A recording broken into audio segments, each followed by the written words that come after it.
First of all, welcome everybody, I must say I'm delighted to be here and in front of so many people that are interested in the GDPR. I am Ralf Sauer. I work for the European Commission and in a department which deals with international data flows and protection. I will try to speak slowly because we have simultaneous interpretation, I understand. So if once in a while I make a pause, it's because I want to give enough time for the interpreters.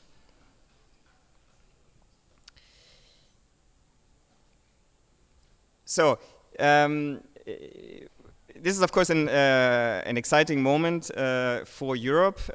Only 1 week ago, the GDPR entered into application. You might know that it was already entering into force 2 years ago, but we had a 2-year transition period, and now last Friday it finally is fully applicable, and it has raised a lot of attention. One piece of information which we have seen is that the word GDPR is now more popular, is used more often than Beyoncé, the singer. So that just shows that it raises a lot of attention and interest, and I see this here also in the room. And that's why I think it's a good moment to present it, give a bit of information about it.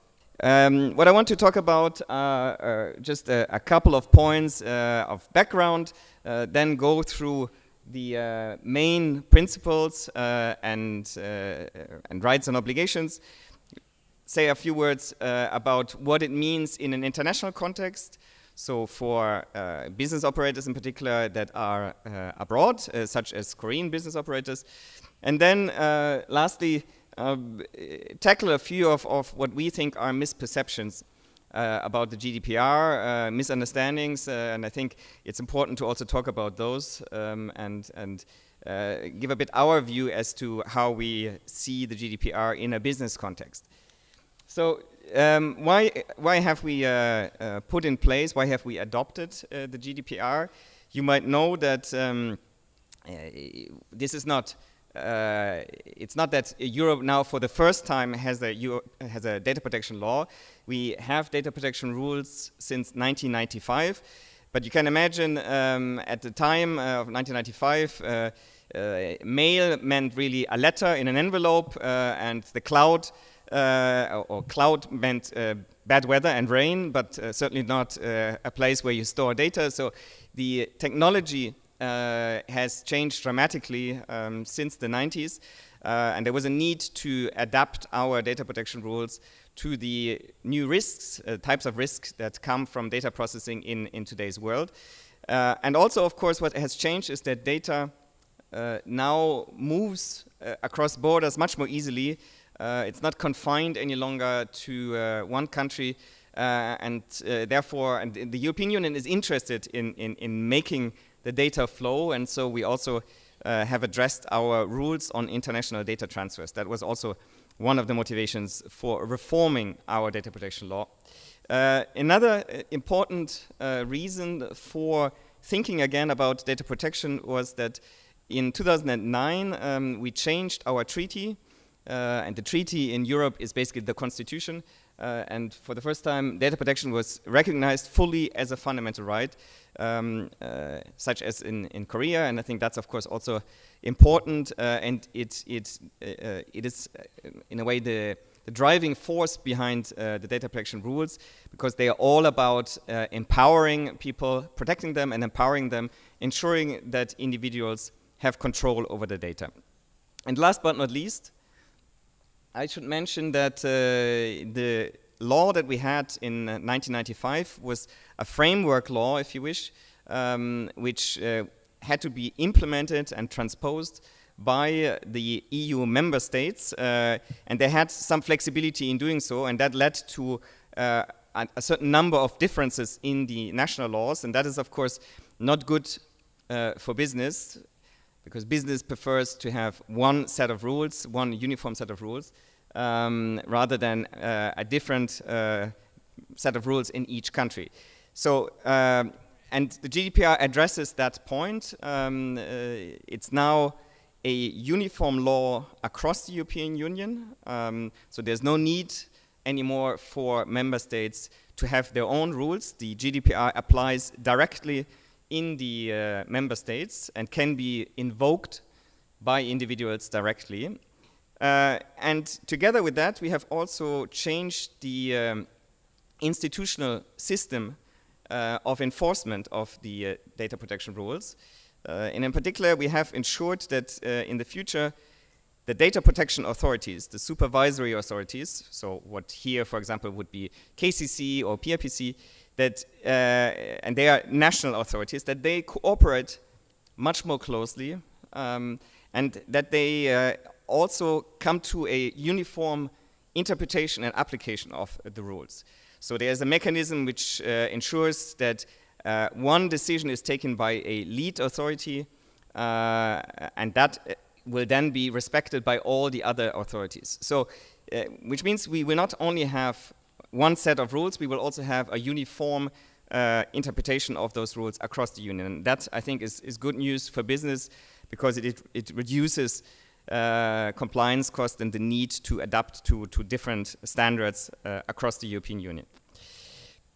What are the main principles, rights, and obligations? I think you will recognize many of them also from the Korean context. And I should also say quite a few of them are actually not new. There's a lot of continuity from the past. We always say it's an evolution, not a revolution. It's not a radical change. So this is just to mention what the scope is. I will say a bit more about the territorial scope. In terms of substance, it's about the protection of personal data, and that is a term which is defined in the GDPR, and it's the same as you have it in Korea. And the GDPR applies, first of all, to business operators, but it actually also applies to public authorities, with one exception, and that is criminal law enforcement. So the police, when it carries out criminal investigations, will not apply the GDPR, but we have a separate law which also entered into force last Friday, and that is the so-called Data Protection Police Directive. But that's, I guess, not so relevant for a business audience. So that's the scope of application. When I get to the main principles, as I said, there's a lot of continuity from the past. So at least the 1, 2, 3, 4, 5, 6, 7, except for the last one, they're actually all they were already there in the past. They have been sometimes made a bit clearer, a bit more specific. One important aspect I wanted to just dwell on for a second is the legal basis. In the GDPR, there's a requirement that for processing to be lawful, there has to be what we call a legal basis for it. And legal basis can be, for example, consent, that we consider as a legal basis. But there are also other legal bases. For instance, legitimate interest of processing by the, for example, business operator. And we also have as a legal basis public interest. So, for example, when public authorities process data, they can rely on the public interest as long as this is defined in law. So, and then there are other ones. We have a total of 6 legal bases in the GDPR. The other point I wanted to say a few words about is accountability. That is something which is now new in the GDPR, namely a stronger focus on the responsibility of companies, which means two things. It means that companies are liable for compliance, so they have a responsibility. If they don't, there can be liability claims against them. There can also be fines against them, and we often hear fears that the fines that we have put in place are too high, are excessive. it's, I think, important to note that fines are the last instrument that will typically be used. The supervisory authorities have, of course, also other tools, warnings, or recommendations, injunctions, so ordering a company to do certain things or to not do certain things. And then ultimately we have fines, and fines are particularly there as a deterrent. Actually, the best fine is one which is never applied because companies have complied with the rules. But they are there as a deterrent. And we also, when people speak about the fines, then they often mention they are 4% of overall turnover. But it's important to realize this is the upper limit. It's the ceiling in a way. Fines will typically be much lower, and the GDPR lists a number of factors which have to be taken into account when fines are applied. That includes, for example, the type of infringement, whether it was intentional or negligent. It includes the amount of data that was affected by it, the nature of the data. Also things like, is this the first infringement, or have there been previous ones? Or, as an attenuating circumstance, also, has the company taken mitigating measures to limit the damage that could arise, for example, from a data breach? So there's a number of factors that will be taken into account if at all a fine is adopted. So I think one should look at this a bit more realistically than is sometimes portrayed.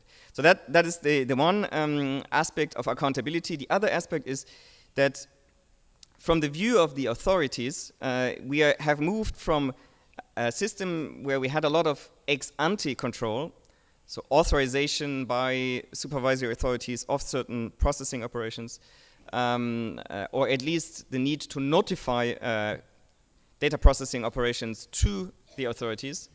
We have moved away from this to an ex-post control system, so it's more enforcement in case of non-compliance, and that is also important. So the first responsibility is on the company. Just a few words on the individual rights. Again, there's a lot of continuity from the past. The right to information, which is the right to know what data of myself is processed by a company, for example, and in what way, for which purpose. This right has been strengthened, or you could also say the obligation on the companies to inform has been made a bit stricter. So that is one change. And the other important change, I would say, is the right to data portability. That is the right to port your data, which means to transfer your data from one operator to another operator. And that is important to give individuals a choice. If they want to move from one operator to another, let's say from Facebook to another social media platform, they should be able to do so. But they currently might not be able because they're worried that they lose all their data, which is with the former operator. So now there will be a right to have it moved to another operator. And that's not just good for the individual, it's also actually good for competition because it will allow companies to compete for my data. So I think it's also important that this has a positive effect on business. And then I would say the main changes that we actually see in the GDPR are on some of the obligations. Again, there's also continuity with some of the obligations that we had on data security, for example. But an important difference is the emphasis on data protection by design, which is the idea that it's best actually to build in privacy considerations when you design your process, when you design your product. It's usually it's least disturbing in a way for your processing operations. It will make it much easier to comply, and it will reduce cost. So this is also from a business perspective an important element. But it's important to remind companies that they should from the start think about privacy and build it into their products and procedures.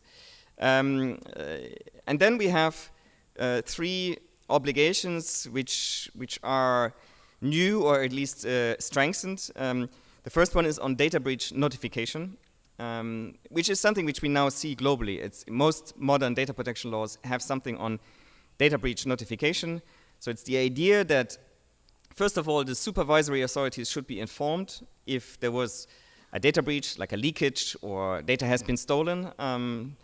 The authorities should be informed, and if it's a high-risk operation, so if it concerns sensitive data, for example, or if it's a massive data breach, also the individual should be informed. And the reason is, of course, that the individual should be able to take measures. For example, if my credit card number has been stolen, I should know about this so that I can take measures, I can block my card. It's that kind of idea. So that's one new obligation. And then we have obligations for data protection impact assessments and data protection officers. But it's important to note, again, that the GDPR tries to always to balance privacy also with legitimate business interests. And it does that, for example, through what we call the risk-based approach. So the obligations are not one size fits all. It's rather that they are graduated, they differ depending on the level of risk that the data processing causes. Again, this can have to do with the nature of the data, sensitive data, for example, or the type of processing, for example, large-scale processing or automated processing. When there is a high risk, then these obligations kick in. Otherwise, you don't have to abide by them. You don't have to comply with them. Which means for many businesses, there's actually not a change because if they don't have these high-risk operations, they don't have to do anything for those obligations, at least. So that is what I wanted to say about the obligations, and that gives you more or less the picture of the GDPR. So certain changes, but not radical. And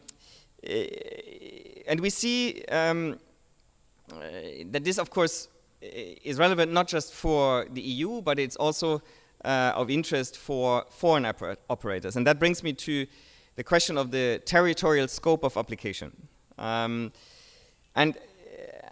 as a bracket at the beginning, I should say, one has to distinguish between the direct application of the GDPR and the question of international data transfers from Europe to a third country. Because in the second scenario, the obligation is first of all on the data exporter in Europe. So if an entity, namely a business operator, exports data from the EU to a third country, it has to ensure that the data is protected in one way or another. And you probably are familiar with this. This is typically done through contracts which contain safeguards. But there's of course also another way, and that's what we are discussing in our contacts with the Korean authorities, with KCC and KISA. There's also the possibility of a so-called adequacy finding, and I will get to this in a second. But this is first of all about what does the data exporter have to do. Another question is the direct application, and it's twofold. There are two main scenarios where the GDPR directly applies to foreign operators. The first scenario is when the data processing is taking place in Europe through a branch office or another form of establishment, a subsidiary. Of course, then it takes place in Europe, and everybody who operates in Europe directly has to comply with the rules. That is actually not different from environmental laws, employment laws, worker safety, and all this. And of course, it's not different, I guess, in any other country. Whenever you are in the jurisdiction, you have to comply with the rules.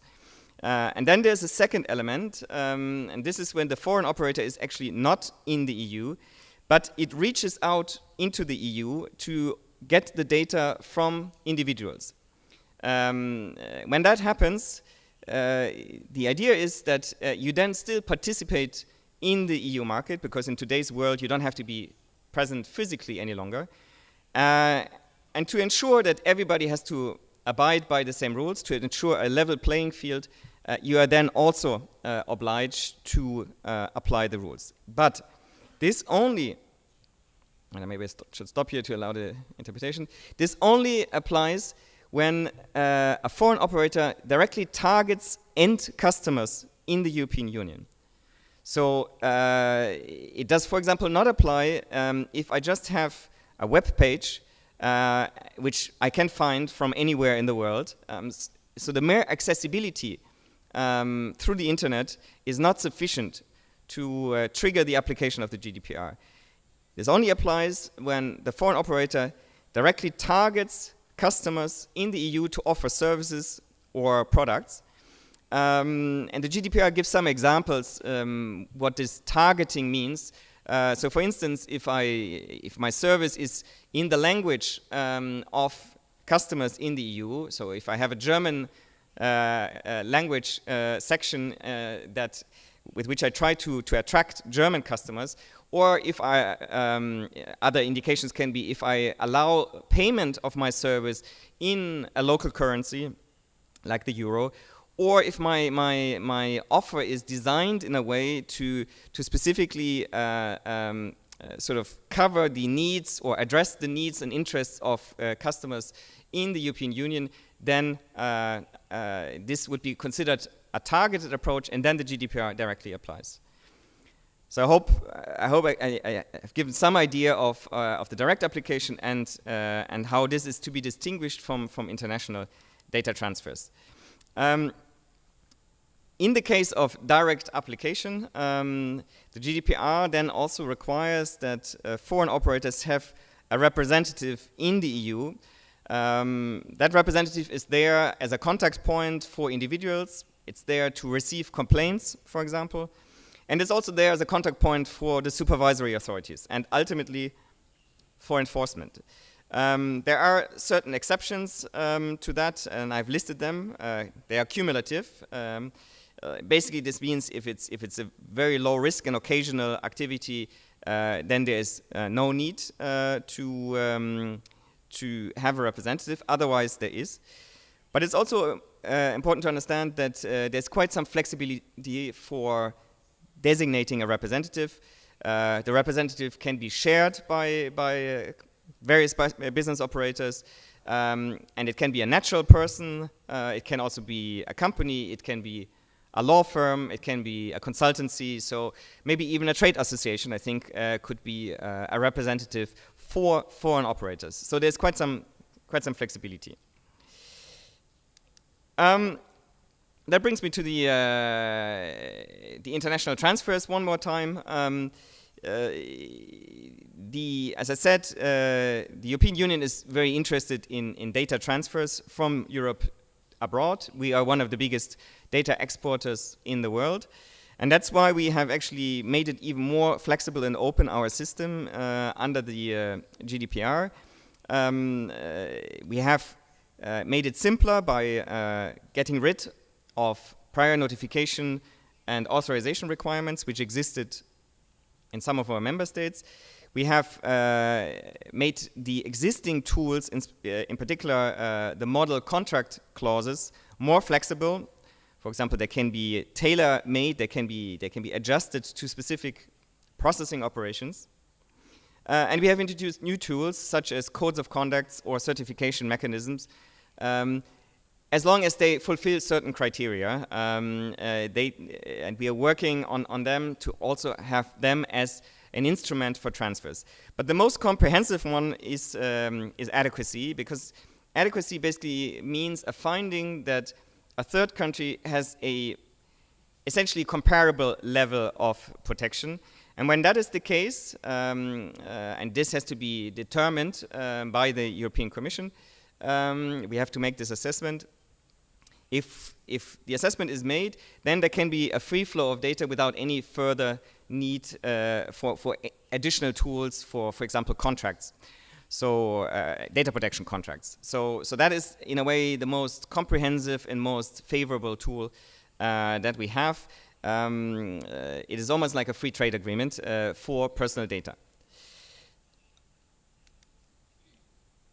I have already alluded to that we see that the GDPR or that we are not alone in designing these types of rules.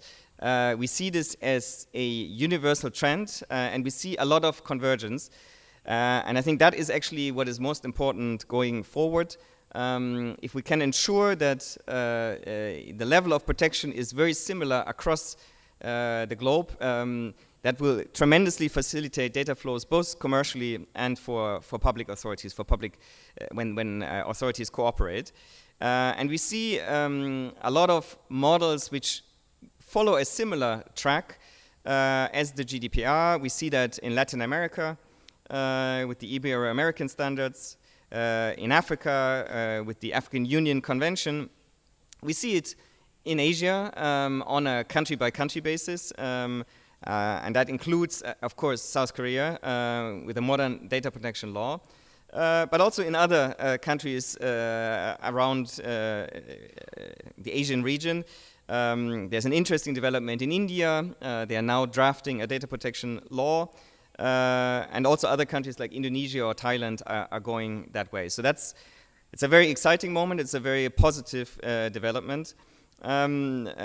Let me briefly also mention there's one, I would say, competing model to that, and that is APEC CBPR, so the cross-border privacy rules. But I have to say, and I wanted to mention that because it's also important for our adequacy talks, we don't believe that this is a model which is sufficiently strong.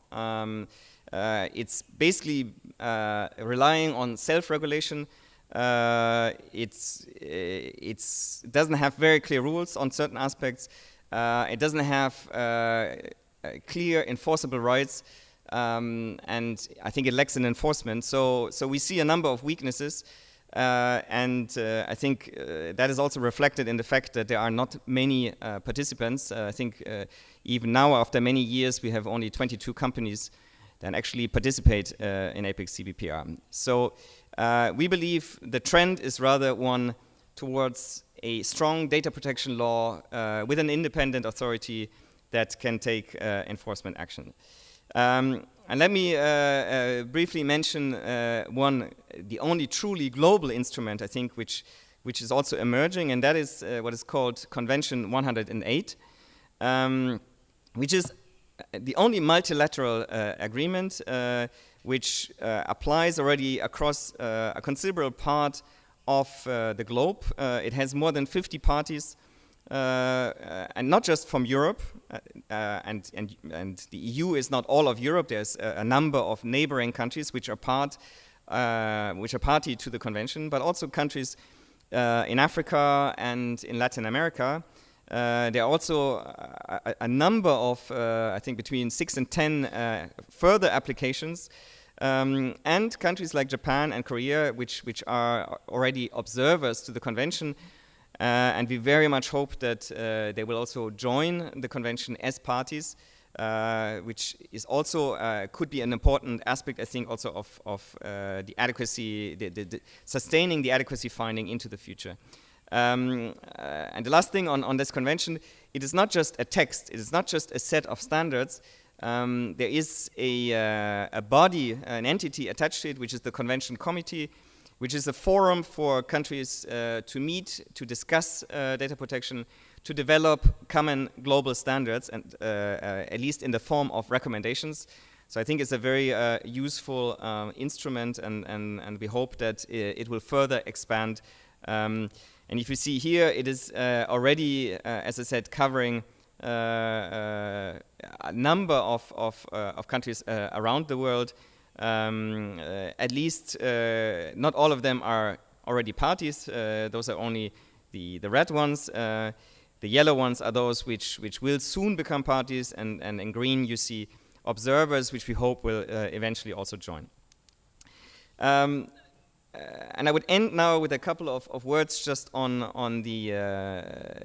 why we think that GDPR is not, as we sometimes hear, a problem for business, that it's not just something which is bad for economic growth and trade, but the opposite, why we believe it's actually good for companies. And the first point I had already referred to.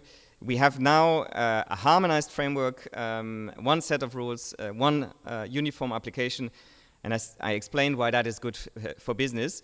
And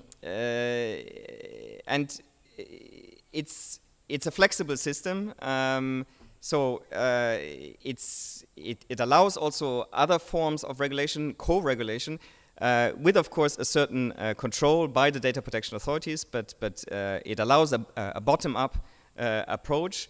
It makes the international transfers easier, as I have explained, and it is in line with the trend that we see around the world, which I think is also good for business, because if you comply with the GDPR, I think you are basically already complying also with a number of other, the laws of a number of other jurisdictions. The further important factor is that, and I explained this already to some extent, that it relies much more on the businesses themselves to take care of it in the most appropriate way for their business. So it's a flexible approach. It cuts, it abolishes, as I said, prior authorization, and it's graduated. It's also something I explained. This is not a one-size-fits-all. It depends on what type of processing you have. And with this, I think I would come to the end, and maybe then is still a few minutes for questions. The last page is also important because it gives you the links to some of the to some further information. There's a central role for our data protection authorities, of course, because the Commission, where I work for, we are a policy institution. We are not the enforcer. The enforcer are the so-called data protection authorities, and they have published a whole series of guidelines and guidance papers, and not just in the last 2 years, because, as I said, there's a lot of continuity from the past, so many of the concepts in the GDPR might actually not be new, and they have been already interpreted in the past over the last 20 years. There's a whole list of documents which gives further guidance and clearance about these concepts. But to the extent that there were new concepts, they have also tried to explain them. So you find guidelines, for example, on the notion of consent, which has changed a bit from the past, on data portability, on transparency, so the obligations to inform, and so forth. So there's already a lot of guidance. I think the work is not yet finished. The data protection authorities will continue to work on guidance. One important one is going to come still this year, which is on the territorial scope. So there will also be, on what I explained before, there will be also a more detailed guidance paper from the authorities. And you find this at the link that I have provided. The Commission has also provided some guidance. There's an online tool where you can check certain things. There is a question and answer section which we will continue to update as we receive questions, especially also from foreign audiences.